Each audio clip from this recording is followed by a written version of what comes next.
Záchranná služba je tu od toho, aby sme pomohli v životohrozujúcich situáciách.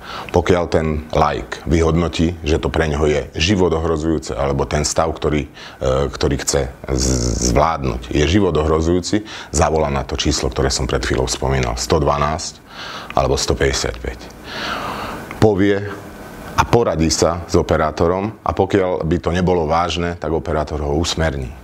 Pokiaľ vidíme človeka, ktorý je v bezvedomí, nedýcha, tým pádom mu nebije srdce, tak to je stav, kedy záchranku treba volať. Jednoznačne treba volať. Ale ešte tým, že zavoláme záchranku, je dôležité vyplniť ten čas medzi tým, kým tá záchranka dôjde. A to je poskytnutím život zachraňujúcich úkonov, ako sú resuscitácia, zastavenie veľkého vonkajšieho krvácania, bočná poloha pri bezvedomí, kde je zachované dýchanie a základné protišokové opatrenia.